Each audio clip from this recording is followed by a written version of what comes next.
नमस्कार दोस्तों, आप सभी का स्वागत है द वायर की नई पेशकश कृषि की बात इंद्र के साथ। और मैं हूं इंद्र शेखर सिंह। और आज हमारे शो में जो मुख्य मुद्दा होगा वो है दाल और तेल के बढ़ते दाम। अब शुरू अगर दाल से करें तो ये दाल में कुछ काला नहीं, ये पूरी दाल ही काली ही लग रही है। क्यों? क्योंकि हमने पिछले साल से इस साल के बीच में देखा कि कई ऐसी दालें थीं जिनके दाम बड़ी तेजी से बढ़े। और वो जो लोग कोरोना से पीड़ित थे, जहाँ पे न्यूट्रिशन एक बहुत बड़ा प्रॉब्लम था, बहुत सारे लोगों के देश भूखे जा रहे थे, उनको दाल तक नहीं मिल पाई क्योंकि दाम इतने ज़्यादा बढ़े। वहीं अगर खाद्यान्न तेलों की बात करें तो हमने पाया कि सनफ्लावर ऑयल, जिसमें मतलब लगभग 50% से भी ज़्यादा बढ़ोतरी हुई, उसके साथ मस्टर्ड ऑयल जो सरसों का तेल है, जो हम सब इस्तेमाल करते हैं, नॉर्थ इंडिया में बहुत ज़्यादा मात्रा में इस्तेमाल होता है, उसमें लगभग 35 से 40% तक बढ़ोतरी हुई। अगर हम और छोटे तेलों की बात करें, चाहे वो सोयाबीन हो, चाहे वो कोकोनट ऑयल हो, चाहे वो ग्राउंडनट ऑयल हो, हर तरफ देखने को आ रहा है कि आम आदमी के हाथ से तेल और दाल दोनों ही धीरे धीरे निकलता जा रहा है। अब अगर सोचा जाए तो सरकार ने इस पर क्या रिएक्शन किया? जैसी सरकार ने देखा कि दाल के दाम बढ़ रहे हैं, सरकार ने तुरंत एसेंशियल कमोडिटीज एक्ट के तहत इन पे स्टॉकिंग लिमिट्स लगा दी। अब आप लोगों को शायद से याद ही होगा कि 2020 में जब भारत सरकार फार्म लॉज लाई तो उसमें से दाल और तेल दोनों ही एसेंशियल कमोडिटीज एक्ट के परव्यू से हटा दिए गए। इसका ये मतलब है कि उस एक्ट में वो एक्ट इनके ऊपर अप्लाई नहीं करता था एक सामान्य स्थिति में। अनलेस एंड अनटिल कोई इमरजेंसी सिचुएशन आए तभी इनके ऊपर ये एक्ट लगाया जा सकता था। अब इससे क्या हुआ? इससे क्या हुआ कि जो ट्रेडर्स थे, जो पिछले साल से ही बहुत आगे बढ़ बढ़ के कह रहे थे कि मोदी सरकार ने बहुत अच्छा कदम लिया और अब हम लोग पूरा खुला बाजार हो सकता है कृषि में भी, और हम लोग बाकी देशों की तरह हो गए। अब उन ट्रेडर्स ने, उन जो छोटे मध्यम ट्रेडर हैं जो दाल का काम करते हैं, उन्होंने जो है एक प्रकार से इसका विरोध किया। उन्होंने विरोध में ये कहा, और कई जगहों से ये बात सामने आई है कि एक तरफ आप हमको कहते हैं कि स्टॉकिंग लिमिट्स नहीं रखिए या स्टॉकिंग लिमिट्स रखिए। ये बात जो है भारत सरकार हमें अभी तक नहीं बता पाई है, और ये बहुत ज़रूरी बात है। और मैं फिर से कहूँगा कि ट्रेडर जो है आज की तारीख में कंफ्यूज है कि क्या स्टॉकिंग लिमिट रहनी है कि क्या स्टॉकिंग लिमिट हटनी है। और इसीलिए कई सारे ट्रेडर्स ने बहुत ज़्यादा विरोध किया है भारत सरकार के इस नए कदम का। अब इस सारी जो खिचड़ी है, इस खिचड़ी को समझने के लिए हमें थोड़ा सा पहले जाना पड़ेगा। 2015 में जब मोदी सरकार पहले एक साल कंप्लीट कर रही थी, उसी समय हमने देखा कि दाल के दाम 200 रुपए से भी ज्यादा जा चुके हैं। जी, मैं अरहर दाल की बात कर रहा हूं, जिसके लिए मैंने खुद 200, 210, 220 रुपए दिए पर केजी। तो आप सोच लीजिए कि जो आदमी 300 रुपए कमा रहा है दाढ़ी में, या जो आदमी 250 रुपए दाढ़ी में कमा रहा है, उसके वो दाल कैसे खाता 2015 में। जब आईटी डिपार्टमेंट में इसमें इन्वेस्टिगेशन की तो उन्होंने पाया कि 2.5 लाख करोड़ का स्कैम हुआ है, जिसको उन्होंने दाल स्कैम के रूप में बताया। और द वायर की एक स्टोरी भी है इसके ऊपर, जो पूरा जिसमें द वायर ने पूरा खुलासा किया है इस दाल स्कैम का। अब इसमें कुछ चंद मल्टीनेशनल्स थी जो बाहर निकल के आई, और जो सबसे बड़ी अपराधी थी भारत की दाल चुराने के लिए। उन्होंने भारत के अंदर आए, वो भारत की सारी दाल विदेश ले गए और भारत के अंदर अवैध तरीकों से उसका होर्डिंग किया। और उसके बाद जो है, जब देखा मार्केट में आर्टिफिशियल स्कैर्सिटी आ चुकी है, तो सारी की सारी दाल कई 200-300% के प्रॉफिट में वापस भारतवासियों को ही खिला दी। तो ये था 2015 का दाल स्कैम। उस समय भारत सरकार ने एसेंशियल कमोडिटीज एक्ट को, 2015 में एसेंशियल कमोडिटीज एक्ट को इस्तेमाल करते हुए इन होर्डर्स को और इन इलीगल ब्लैक मार्केटर्स को पकड़ा और दाल के दाम वापस से ठीक की। लेकिन शायद से मोदी सरकार ने अपनी भूल से कुछ सीखा नहीं, क्योंकि 2020 में उन्होंने एसेंशियल कमोडिटीज एक्ट से दाल को हटा दिया। अब 2021 में फिर से वो परिस्थितियां बन के सामने आई हैं या आई थी, और उसके रिस्पांस में भारत सरकार ने फिर से स्टॉकिंग लिमिट्स लगाई। तो सवाल ये बड़ा जायज सवाल है कि इसको एसेंशियल कमोडिटीज एक्ट से हटाया ही क्यों गया। यही मानना है तेल के साथ भी कि जैसे जैसे तेल के दाम बढ़ते जा रहे हैं, चाहे वो डीजल की वजह से हो, डीजल के दाम खुलने से, या पानी ज़्यादा बरसने से, या फसल का नाश होने से, लेकिन ये जो दाम है ये लगातार बढ़ते जा रहे हैं। अभी अभी सरसों की फसल आई है, लेकिन उसके बावजूद सरसों के दाम कम नहीं हुए हैं। तो इन्हीं सारे विषयों के बारे में और विशेष चर्चा करने के लिए हमारे साथ जुड़ेंगे देवेंद्र शर्मा जी, जो अपने में एक बहुत रिनाउंड स्कॉलर हैं और एक एग्री एक्सपर्ट हैं, जो कई साल से इन सारी बातों का अध्ययन कर रहे हैं और हमें विस्तार में बताएंगे कि ये दाल और तेल का माजरा है तो है क्या, और आखिर में क्या इसका फायदा किसान उठा रहे हैं या इसका फायदा कोई और उठा रहा है। तो शर्मा जी, सबसे पहले तो बहुत बहुत वेलकम आपका द वायर के कृषि की बात इंद्र के साथ में। और हम जानना चाहेंगे कि जैसे 2015 से पहली बार हमने जैसे देखा कि दाल के दाम, हर दाल के दाम 200 रुपए से भी ज्यादा चढ़ गए थे, और आज फिर से 2021 में ऐसी स्थिति आ रही है या आई थी जून के महीने में, जून जुलाई के महीने में अभी, कि आम आदमी के हाथ से और आम आदमी के घरों से खाद्यान्न तेल और दाल दोनों ही बाहर जा रहे हैं। वो जो है किसान, आम आदमी जो है आज की तारीख में अपने परिवार के लिए अच्छा तेल और अच्छी दाल नहीं खरीद पा रहा। तो आपको क्या लगता है ऐसा क्यों हो रहा है? सबसे पहले तो आपका बहुत बहुत धन्यवाद and also compliments to the Wire for starting this kind of a programme. I think it is absolutely required. I must acknowledge that. Thank you very much for this opportunity. जो आपका सवाल है वो बहुत महत्वपूर्ण इसलिए है कि जब जब भारत में इन्फ्लेशन की बात होती है या प्राइसेस जो छत के बाहर निकल जाते हैं, तो उसमें अक्सर दाल का, और इस बार जो हमने देखा है कि एडिबल ऑयल्स के प्राइसेस की बात हुई है, लेकिन दाल हम देखते हैं कि एक ऐसी कमोडिटी है जिसके प्राइसेस, या जिसको हम इंग्लिश में कहते हैं वोलेटिलिटी, जो है वो बहुत देखने को मिलती है. पहले तो बहुत साल तक तो ये कारण था कि भाई दालों की पैदावार भारत में कम थी, लेकिन पिछले 3-4 साल में हमने देखा है कि दालों की जो पैदावार है वो बढ़ी है, और वो स्पेशली उस टाइम पर बढ़ी है जब हमने मिनिमम सपोर्ट प्राइस को दालों के लिए बढ़ाया है. और I think that has encouraged the farmers to going for a larger area under pulses. In fact pulses की जो पिछले सालों में जो बढ़ोतरी हुई है, दैट इज क्वाइट रिमार्केबल, क्योंकि भारत की जो पैदावार थी वो तकरीबन 14-15 मिलियन टन पे ही एक तरह की लगता था कि स्टक है, लेकिन पिछले कुछ सालों में जो बढ़ोतरी हुई है तो हम तकरीबन 23 मिलियन टन के आसपास हमारी जो पैदावार आज हो रही है, विच इज अगेन शॉर्टफॉल तो है 2-3 मिलियन टन का, लेकिन it is something that is achievable.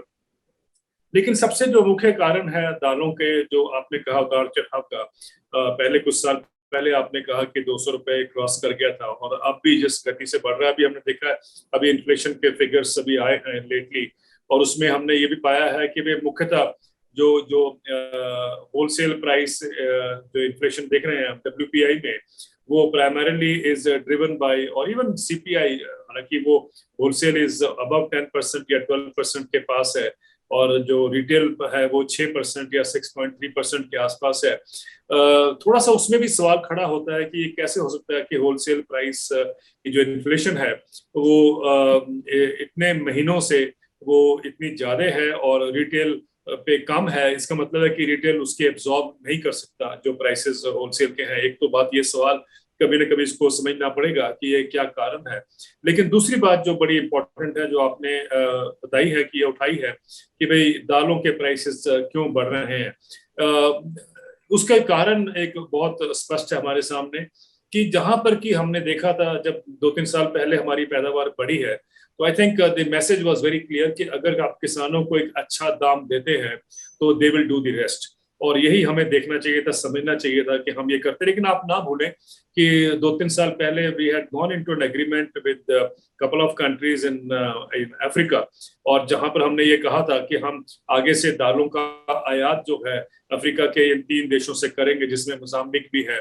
और आइडिया ये था कि भाई हम अफ्रीका के किसानों को बिल्कुल वो इनेबलिंग एनवायरनमेंट देंगे और अच्छा प्राइस देंगे, और उस दाल को हम इंपोर्ट करेंगे भारत में.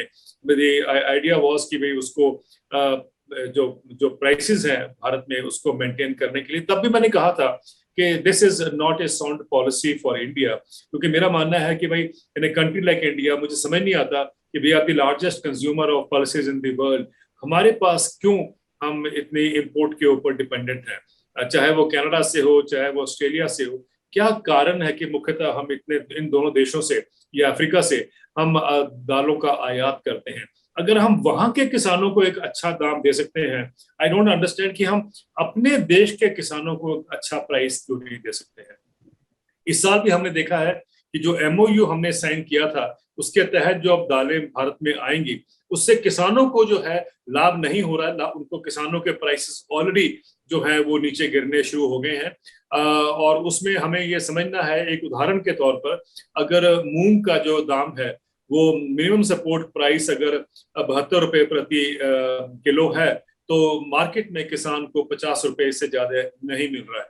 तो यहाँ पर आप देखते हैं ये जो गैप है। लेकिन अगर आप जो रिटेल प्राइस है वो 120 या 130 के बीच में है, प्रोक्योरमेंट प्राइस 72 रुपए है, किसानों को जो मिल रहा है वो तकरीबन 50-55 से ज्यादा नहीं मिलता, और जो रिटेल प्राइस है वो 120 के आसपास है। तो आप देखिए कितना बड़ा गैप है, और वो इसलिए है क्योंकि रिटेल जो है इस सारे प्रोसेस को एक्सप्लॉइट कर रहा है, और वो वहां पर दाम की कम करने की गुंजाइश होनी चाहिए। यानी जो सर्ज प्राइसिंग हो रही है, जिसको इंग्लिश में आप सर्च प्राइसिंग कहते हैं, कि सडनली जो प्राइसेस बढ़ जाते हैं, मुझे लगता है उसका कोई कारण होना चाहिए। अगर हम ये उपलब्ध करा सकें कि किसानों को 72 रुपए तो मिलेगा मिलेगा ही, और ट्रेड जो है वो 120 रुपए पे, 125 रुपए पे रिटेल में अगर बेचती है, तो आई think that is a very justifiable margin, जो जिसमें सबको एक सेटिस्फेक्शन होनी चाहिए, किसान को भी लाभ होना चाहिए, और आप जानते हैं कि ऑब्वियसली कंज्यूमर को नुकसान भी नहीं होना चाहिए।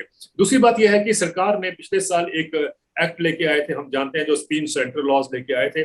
उसमें उन्होंने कहा था कि भाई ये जो एक स्टॉक लिमिट है for a few commodities including pulses, उसको हटा दिया था। और ये आर्गुमेंट थी कि मार्केट्स अपने आप करेक्ट कर लेते हैं, तो जब ये ज्यादा होर्डिंग होगी या ज्यादा इसको स्टॉकिंग होगी, तो they will be able to give a better price to farmers, जो जो भी इसकी स्टॉकिंग करेंगे।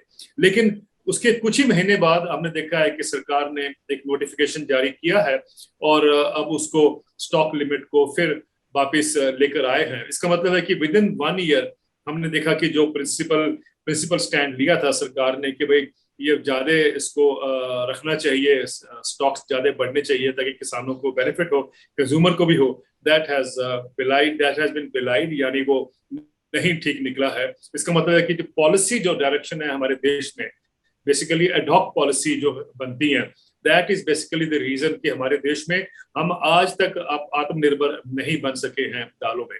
और जब हम एक मैसेज देते हैं कि अक्टूबर के बाद हम दालों का आयात करेंगे, तो किसानों के लिए जो दाम है वो ऑलरेडी गिरने शुरू हो गए हैं। तो तकरीबन 10 से 15% हम देखते हैं किसानों के दाम ऑलरेडी गिरने शुरू हो गए हैं। तो किसानों को नुकसान हो रहा है, ट्रेड जो है वो अपना जो भी मुनाफा कमा रही है रिटेल में देख रहे हैं, कंज्यूमर को भी कहीं पर एडवांटेज नहीं हो रहा है। तो कहने का मतलब है इस प्रोसेस को कैसे एड्रेस किया जाए, इस प्रॉब्लम को कैसे एड्रेस किया जाए, उसके लिए we need both short term as well as long term solution. तो वहां पर मुझे लगता है एक फोकस करने की जरूरत है। ये भी हम ना भूलें कि चाहे इंटरनेशनल प्राइसेस बढ़ते हैं, लेकिन क्योंकि we are the biggest consumer, तो मुझे नहीं लगता कि दुनिया में अगर हम सबसे बड़े कंज्यूमर हैं, तो उस कंट्री का जो सबसे बड़ा कंज्यूमर है उसका फोकस होना चाहिए कि हम सेल्फ सफिशिएंट हों अपनी रिक्वायरमेंट के लिए, हमें किसी भी देश के ऊपर डिपेंडेंट नहीं होना चाहिए।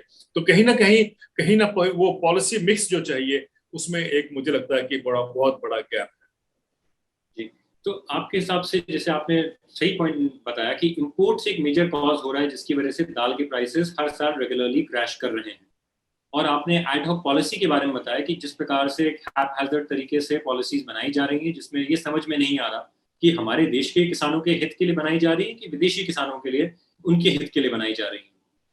तो अब जी सवाल ये उठता है कि 2015 में हमने आईटी डिपार्टमेंट की खुद की एक रिपोर्ट थी और वायर ने इसके ऊपर एक आर्टिकल भी किया था कि इससे दाल कार्टेल उभर के सामने आया था। क्या आपका ये मानना है कि आज भी ये दाल कार्टेल इसके अंदर काम कर रहा है? देखिए, इसमें तो कोई शक नहीं है कि एक बहुत बड़ी डोमिनेंट जो एक लॉबिंग ग्रुप होता है वो बेसिकली ट्रेड का होता है, और इंपोर्टर्स और एक्सपोर्टर का वो बहुत बड़ा एक फोकस जो है या एरिया ऑफ इंटरेस्ट जो है, जिसको कोशिश होता है पॉलिसी मेकर्स उसको एड्रेस अधिकतर करते हैं। वो ही आपने जो बताया 2015 का एग्जांपल दिया था, जब बर्मा से किस तरीके से हमने देखा है कि वो कुछ कंपनियों ने स्टॉक्स इस समय उस समय रिलीज किए जबकि हमारे देश में उस समय प्राइसेस बढ़ चुके थे या बढ़ रहे थे, तो they took advantage of that price जो गैप था उस समय। ये जो है ये सिचुएशन ये पहली बार नहीं है। आपने कई बार अक्सर हमने भारत में देखा है कि एक इंपोर्ट लॉबी इतनी स्ट्रांग होती है, और ये आज से नहीं बल्कि हरित क्रांति जब भारत में शुरू हुई थी और जब हमने इंपोर्ट्स को बंद कर दिया था या जो PL 480 के अंदर आते, तो एक सबसे जो ज्यादा नाराजगी जो उसमें एक्सप्रेस हुई थी वो इंपोर्ट लॉबी द्वारा हुई थी। ये अगर आप मिनिस्ट्री ऑफ फाइनेंस के या उसमें के डॉक्यूमेंट्स देखते हैं तो ये स्पष्ट नजर आता है हमें। तो कहने का मतलब ये है कि क्यों हम इंपोर्ट और एक्सपोर्ट जो लॉबी है उसके फोकस के लिए या उसके इंटरेस्ट के लिए हम ज्यादा अपनी पॉलिसी डिसीजंस को अलाइन करते हैं। क्यों नहीं हम देश में आत्मनिर्भरता कैसे हो, किसानों को फायदा कैसे हो, इन चीजों पे हम क्यों नहीं गौर करते हैं। अब मैं इसलिए कह रहा हूं, देखिए कई सालों से हम देख रहे हैं एक प्रयास हो रहा है कि दालों की पैदावार बढ़ाई जाए, और उसमें एक मुझे याद है एक बार कई साल पहले की बात है, एक प्रोग्राम चला था कि हमने 50 विलेज का क्लस्टर बना लेंगे, उस क्लस्टर में फिर आपने उसमें कुछ एक उसमें फाइनेंशियल सपोर्ट का भी अनाउंस किया। We haven't heard of it again. इस तरीके से इस साल भी सरकार ने कुछ स्कीम्स लेके आई हैं उसमें करने के लिए। लेकिन मुझे लगता है कि द मोस्ट इंपॉर्टेंट स्कीम जिसकी जरूरत है वो है कि हम मिनिमम सपोर्ट प्राइस पे और प्रोक्योरमेंट सिस्टम को कैसे उसको एक तरह के स्टेबलाइज करें या इसको कैसे स्ट्रेंथन करें, ये फोकस हमारा होना चाहिए। लेकिन हमारी रिक्वायरमेंट ये होती है या हमारी कोशिश ये होती है कि जितनी तो रिक्वायरमेंट होगी कंज्यूमर्स की, अगर शॉर्टफॉल होता है या कुछ क्राइसिस आता है उतना तो सरकार खरीद लेती है और बाकी जो है वो मार्केट के हवाले छोड़ देती है। मुझे लगता है कि कहीं ना कहीं जो किसानों की डिमांड है सरकारों के समक्ष की एक मिनिमम सपोर्ट प्राइस, एक मिनिमम प्राइस हो, उससे नीचे ट्रेडिंग ना हो।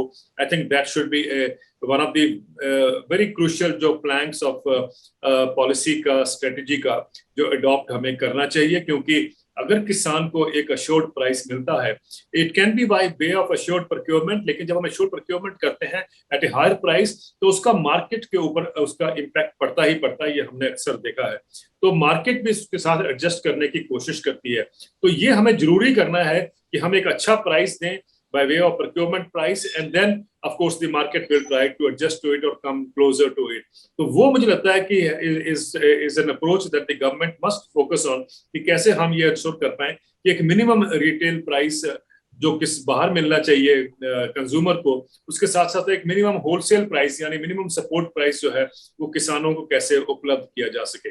दूसरी बात आप ये भी जानते हैं कि जब हम कहते हैं कि ई-नैम की जब मार्केटिंग की हम बात करते हैं, हम कहते हैं कि हमने इलेक्ट्रॉनिक मार्केटिंग अप कर दी है, नेशनल मार्केटिंग का जो एग्रीकल्चर मार्केटिंग की हम जब बात करते हैं, प्लेटफॉर्म की बात करते हैं, तो लेकिन एक चीज हम भूल जाते हैं कि वहां पर भी जो ई-नैम की ट्रेनिंग होती है, अगर आप उसके रिजल्ट देखें तो अक्सर हमने देखा है कि जो दालों की जो उसमें परचेज होती है that is much less than, बहुत कम होती है compare to the minimum support price से, बहुत कम पर किसान बेच पाते हैं, यानी वो डिस्ट्रेस प्राइस पे किसान को अपने प्रोड्यूस को बेचना पड़ता है। और दालों में जो ये फ्लक्चुएशन है उसके करके ही हम देखते हैं कि कभी वोलाटिलिटी जो इतनी हमें नजर आती है, कभी ज्यादा प्राइसेस बढ़ते हैं, कभी बहुत कम किसानों को मिलता है। मुझे लगता है कि उसको ब्रिज करने की जरूरत है कि कम से कम एक प्राइस लेवल पे आके वो स्टेबलाइज करे, and that should be the incentive for farmers. Sharma ji, आखिरी सवाल ये रहेगा आपसे कि इन सारी दाल और तेल की परिस्थितियों को समझते हुए, और आप एक ऐसे व्यक्ति हैं जिसने अपने जीवन काल में भारत को एक आत्मनिर्भर दाल और मतलब दाल में भी आत्मनिर्भर था आपके जीवन काल में और तेलों में भी, और आप ही के जीवन काल में वो भारत जो है आज जो है दूसरों पे डिपेंडेंट है दाल और तेल दोनों के लिए। तो क्या मोदी सरकार का जो कदम था एसेंशियल कमोडिटीज एक्ट से इन दोनों चीजों को हटाना, क्या आपको लगता है वो एक सही कदम था? और अगर सही, अगर हम जो आपका सवाल है मैं समझ गया, अगर हम उस सवाल को थोड़ा सा होल्ड करें, अगर आप मुझे अलाउ करें, तो let us look into edible oils. Edible oils में देखिए हमें जानना बहुत जरूरी है। मुझे याद है जब राजीव गांधी जी प्राइम मिनिस्टर थे देश के, तो उनसे जब एक बार बातचीत हुई, तो मैं अभी स्मरण है मुझे इस बात का, तो उन्होंने एक बार बताया था कि भाई भारत में जो हम आयात करते हैं, जिसको हम कहते हैं ना करंट अकाउंट डेफिसिट जो है, उसमें सबसे तीसरे नंबर पर जो उसका जो रोल प्ले कर रहा था वो बेसिकली एडिबल ऑयल्स की इंपोर्ट थी। तो उनका ये कहना था कि क्यों हम जब पेट्रोल इंपोर्ट करते हैं, जब फ्यूल इंपोर्ट करते हैं तो हम पैदा नहीं करते, इसलिए हमें इंपोर्ट करना पड़ता है।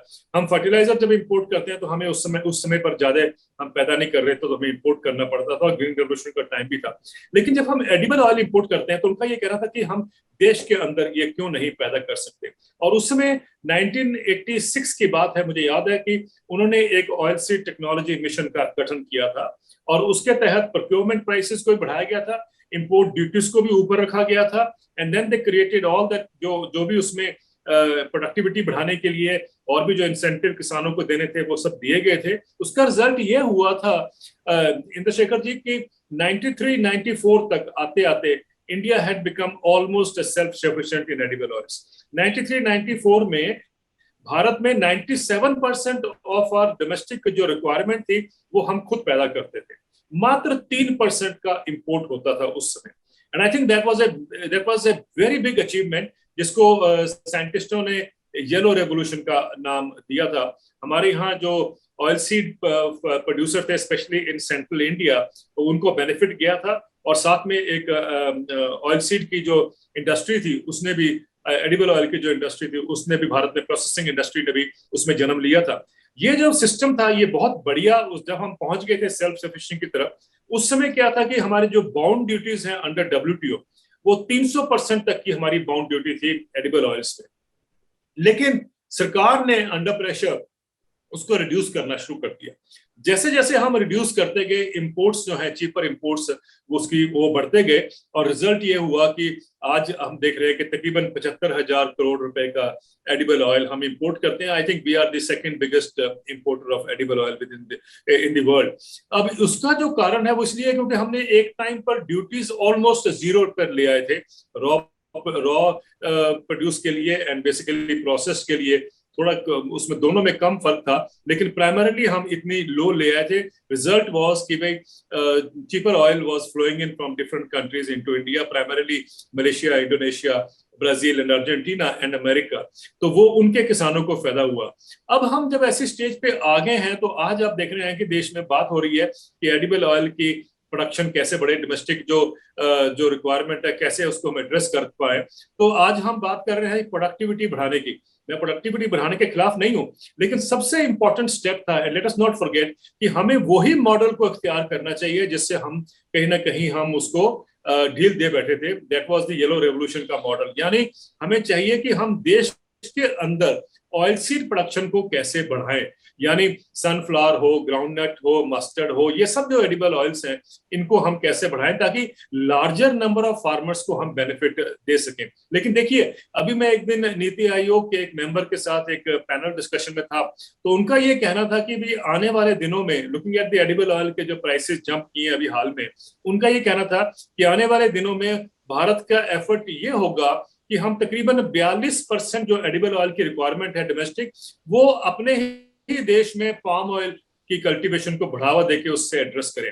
मुझे लगता है कि that is not the right way forward, क्योंकि एडिबल ऑयल की अगर हम लाखों किसानों को एनकरेज करते हैं ग्रो करने के लिए तो किसानों को फायदा होता है, लेकिन जब हम पाम ऑयल का कल्टीवेशन को बढ़ावा देंगे भारत में तो फ्यू हैंडफुल ऑफ प्लेयर्स और few agri business companies will gain out of it, farmers are not going to the beneficiary. Secondly, हम ये भी ना भूलें कि पाम ऑयल के साथ बहुत से एनवायरमेंटल इश्यूज, इकोलॉजिकल इश्यूज जुड़े हुए हैं। और थर्ड, हम ये भी ना भूलें इंद्रशेखर की palm oil is not that healthy A oil. आप देखते हैं कि पाम ऑयल की एडल्ट्रेशन होती है मस्टर्ड में या बाकी ऑयल्स के अंदर। कभी आपने सुना है कि बाकी ऑयल्स की एडल्ट्रेशन हुई हो, पाम ऑयल में एडल्ट्रेट किया गया हो by way of groundnut oil या मस्टर्ड ऑयल या सनफ्लावर ऑयल? इसका मतलब है कि obviously palm oil is an inferior quality oil, और हमें चाहिए कि हम देश में सुपीरियर क्वालिटी एडिबल ऑयल को बढ़ावा दें। तो मुझे लगता है कहीं ना कहीं जो फोकस होना चाहिए वो that should be how to benefit the farmers, because in present context हम देख रहे हैं कि भाई जब लॉकडाउन नंबर 1 नंबर 2 के बाद हम निकले के खड़े हुए हैं, तब भी agriculture was the bright spot or bright star of the Indian economy. I think उसको और बढ़ावा देने की जरूरत है। So the point I'm trying to make is कि हमें चाहिए कि हम import duties को बढ़ाएं, जैसा कि 1993-4 या 80s और 90s के उस पीरियड में था जब येलो रेवोल्यूशन हुआ। इंपोर्ट ड्यूटीज को बढ़ावा करें, इंपोर्ट्स को रिड्यूस करें, and we provide farmers with that enabling environment along with a high price, and I think they will do the rest, जैसा कि हमने अक्सर देखा ही है. तो ये पॉलिसी अप्रोचेस मुझे लगता है कि होनी चाहिए. थैंक यू शर्मा जी आपके समय के लिए और वायर पे आके अपनी विशेष चर्चा में भाग लेने के लिए. नमस्कार जी नमस्कार. अगर दर्शकों आपको हमारी चर्चा अच्छी लगी और आप भी कोई ऐसे मुद्दे उठाना चाहते हैं जिसको हम डिस्कस करें, तो भूलिएगा मत YouTube पे कमेंट करने के लिए और हमारे ट्विटर हैंडल पे कृषि की बात हैशटैग के साथ अपनी बात लिखने के लिए, जैसे हम आपकी बात को अपने विशेषज्ञों के पास ले आ सकें और फिर उन पे चर्चा कर सकें. तो धन्यवाद, शब्बा खैर, बाय बाय. द वायर के और वीडियोस देखने के लिए सब्सक्राइब करें और बेल आइकन पर क्लिक करें. स्वतंत्र पत्रकारिता की आर्थिक मदद करने के लिए डिस्क्रिप्शन में दिए गए लिंक पर जाएं और अपनी राशि चुनें.